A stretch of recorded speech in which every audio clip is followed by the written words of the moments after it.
Trader Joe's does not own a distillery. Not one. Every bottle of whiskey with that name on it was made by somebody else in somebody else's building and sold to Trader Joe's as spare capacity. Should that worry you? It sounds like it should. It is actually the entire opportunity. And here is why. One bottle on this list actually prints the name of the company that made it, right there on the label, and almost nobody ever turns the bottle around to look. One of them sold for $30 and traded for $150 within months. And the cheapest one on this list costs about $10 for a full liter, which is roughly what you pay for 2 coffees. 6 whiskeys at Trader Joe's worth your money and what you are actually buying. Number 6. One thing first, and it is not optional. Trader Joe's can only sell spirits in about 14 states. Beer and wine in a store means nothing. And the whiskey shelf rotates constantly because private label stock depends on who had barrels to spare that quarter. So this is a list of what to grab when you see it, not a shopping list you can plan around. Number 6. Number 6. Trader Joe's blended Scotch whiskey. Around $10 for a full liter. Read that again. A liter is a third bigger than a standard bottle. So you are paying roughly $7 for what most stores sell you as a 750 milliliter bottle of blended Scotch. At that number, what would you expect? Mine were on the floor, and then you pour it. Reviewers who taste blended Scotch professionally describe this one as sweet and malty, with a real grain-forward nose, toffee, pink apple, ripe pear, and a grassy honey note underneath. The word that keeps coming up is structured. Cheap blends usually taste jumbled, like 4 things arguing. This one does not. Where does it fall apart? The finish. It ends abruptly and leaves a slightly sour, cooked grain aftertaste, and it gets more obvious the more slowly you drink it. That is the giveaway on cheap blended Scotch.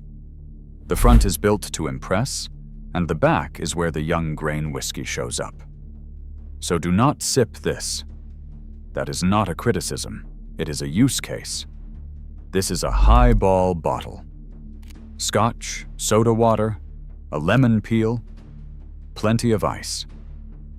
In that glass, the abrupt finish disappears completely, and what is left is the malt and the fruit. Do the math on that. A liter of Scotch makes about 22 highballs.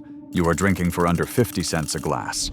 And the next one runs on exactly the same logic, from a country most whiskey drinkers have written off entirely. Number 5. Trader Joe's Canadian whiskey. Around $12. Canadian whiskey has an image problem, and most of it is deserved. Why? Because Canadian law is loose. Producers can add up to 9 1/10% of other spirits, or even wine, to a blend and still call it Canadian whiskey. That is how a lot of the category ended up tasting like caramel and not much else. This bottle does not escape that. It is light, it is sweet, it leans on vanilla and toffee, and nobody is going to mistake it for something complex. What it does is beat its own price bracket by a wide margin. One professional review put it plainly: it is half the price of Pendleton and twice as good. So what is it for? Ginger ale. Cola. Whiskey sours where the lemon and the sugar do the talking. And genuinely, cooking. There is one more thing worth knowing here. Canadian whiskey is legally required to be aged 3 years minimum, which is more than American whiskey demands of anything that is not straight bourbon. So this is not new make in a bottle. It is properly aged, cheap, honest spirit. If you glaze pork or make a bourbon-style caramel sauce, this is the bottle you should be reaching for instead of pouring a $30 bourbon into a pan. Would I drink it neat? No. Would I want it in my house? Yes, and I would be slightly annoyed at anyone who spent $30 to do the same job. Which brings us to the shelf, where Trader Joe's stops being merely cheap and starts being interesting. Number 4. Trader Joe's Kentucky Bourbon, around $15. This is the bottle you probably mean when you ask about Trader Joe's whiskey, and the reviews on it are genuinely split. Here is what is in the glass. It is sweet, and the rye in the mash bill pushes forward harder than you expect. Green apple, coconut, a waxy texture, and a slightly mineral quality. The finish turns a little bitter and peppery, and some tasters find that sweetness tips over into cloying by the second glass. So is $15 a good price for that? Yes, and I will tell you what convinced me, because it was not the tasting notes. Bourbon at this price is almost always sourced, which means somebody with more barrels than brands sold them on. That is not a scandal. It is how a large share of the American whiskey aisle has always worked. The only question that matters is whether the barrels were any good. A whiskey reviewer ran a blind tasting at home. 4 Roses small batch, 4 Roses single barrel, Woodford Reserve. And he threw the Trader Joe's bottle in as a joke, expecting to spot it immediately as the baseline. He ranked it first. Now, one blind tasting proves nothing about quality. What it proves is something more useful to you. A $15 bourbon and a $40 bourbon are not separated by as much as the label suggests. And a good part of what you taste in the expensive one is what you already knew before you poured it. But there is a bottle on this shelf that answers a question the $15 one refuses to. We will get there. Number 3. Trader Joe's Single Malt Irish Whiskey, around $25. Do you know what those 3 words actually commit them to? Single malt. From one distillery. 100% malted barley. Triple distilled in copper pot stills. Now count the Irish distilleries that can produce single malt at volume and would sell it to a grocery chain under somebody else's name. It is a very short list, and every name on it sells its own single malt for 2 to 3 times this price. The whiskey itself is soft and honeyed. Orchard fruit, a little malt biscuit, vanilla coming off bourbon barrels, and a finish that is clean rather than long. It is not going to challenge you, and Irish single malt at this end of the market rarely does. What it will do is show you what the style actually tastes like without the grain whiskey that props up almost every Irish bottle under $30. Most of what sits in that aisle is a blend. Pot still or malt whiskey softened and stretched with light column distilled grain spirit, because grain is faster and cheaper to make. This has none of that in it. Every drop came out of a pot still. That is the thing worth paying attention to here. You are not buying a bargain version of Irish whiskey. You are buying the actual category at the price the blends are sold at. But $25 for a genuine Irish single malt is a price that essentially does not exist anywhere else. The branded equivalents start around $40 and climb fast. Which raises the obvious question. If somebody good made this, why will nobody say so? Quick thing before the top 2, because the top 2 are where this actually gets useful. The data on this channel says over 80% of you watching right now are not subscribed. You are showing up for the content, and the algorithm has no reason to hand you the next one. If you have made it this far, you clearly care what you are paying for. Hit subscribe. Number 2. Trader Joe's Kentucky Best Straight Bourbon Whiskey. Around $18 to $22. And this is where we answer the question from the top of the video, because this bottle does something almost no private label whiskey does. It tells you. Trader Joe's carries 3 separate private label bourbons at once: Kentucky Bourbon, Kentucky Best Straight Bourbon, and a Tennessee Sour Mash. You would assume those are the same liquid in different dress. They are not. They come from 3 different producers, and you can prove it yourself in the aisle in about 4 seconds. Federal law requires a bottler statement on American whiskey. Small print, usually at the bottom of the back label, and it has to be accurate. Turn the Kentucky Best around, and it names Lux Row Distillers, a working Kentucky distillery that produces at least 6 brands on that same site. Turn the Tennessee bottle around, and you get Dynasty Spirits.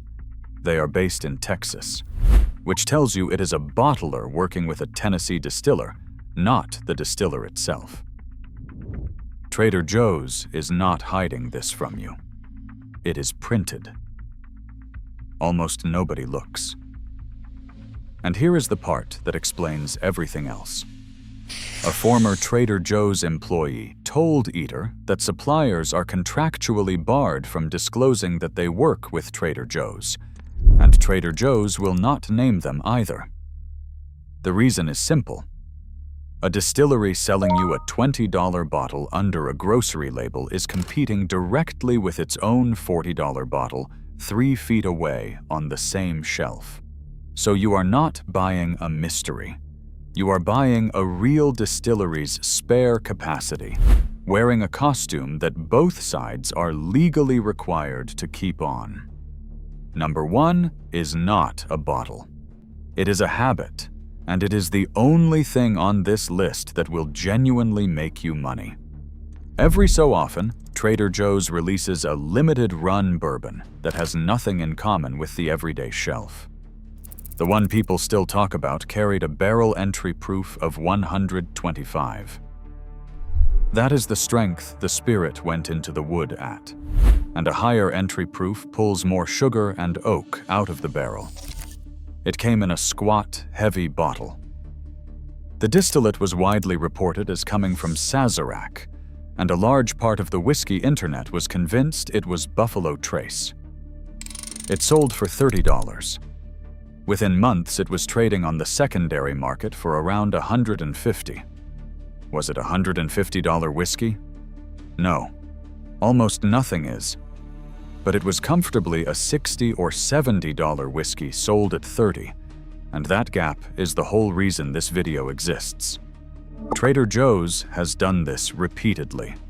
A high rye bourbon that reviewers rated seriously and that then vanished from shelves for months at a time.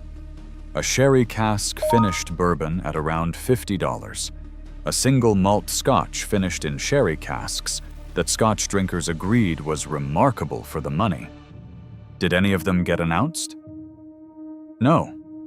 They appeared without warning and disappeared the same way. So the rule is this: the everyday bottles at numbers 6 through 2 are always going to be there, and they are worth exactly what they cost. But watch for a proof statement, an age statement, a cask finish, a bottle shape that does not match the rest of the shelf. When you see one of those, you buy it immediately. You do not check reviews. You do not come back on Saturday. By Saturday, it is gone, and the people who bought it are selling it to each other. So here is your shelf. Blended Scotch for highballs. Canadian for mixing and cooking. Kentucky Bourbon as the everyday. The Irish single malt for the price that should not exist. Kentucky Best because it tells you who made it. And whatever limited release is on the shelf the day you walk in. One more thing, because it changes how you read every private label bottle, not just these. Trader Joe's began life as a liquor store. Before the snacks, before the frozen aisle, before any of it, Joe Coulombe was selling bottles. That is the original business, and it is why the buying operation is better at spirits than a grocery chain has any right to be. But it also means the whole model depends on distilleries having barrels they cannot sell under their own name. Which raises a question worth sitting with. When the whiskey market tightens and that spare capacity disappears, what happens to every store brand bottle on every shelf in the country? I went through the 8 corporations that own effectively every whiskey brand you have ever poured, including the ones quietly filling other people's labels. That video is on screen now. If this saved you money, subscribe. That is the whole exchange.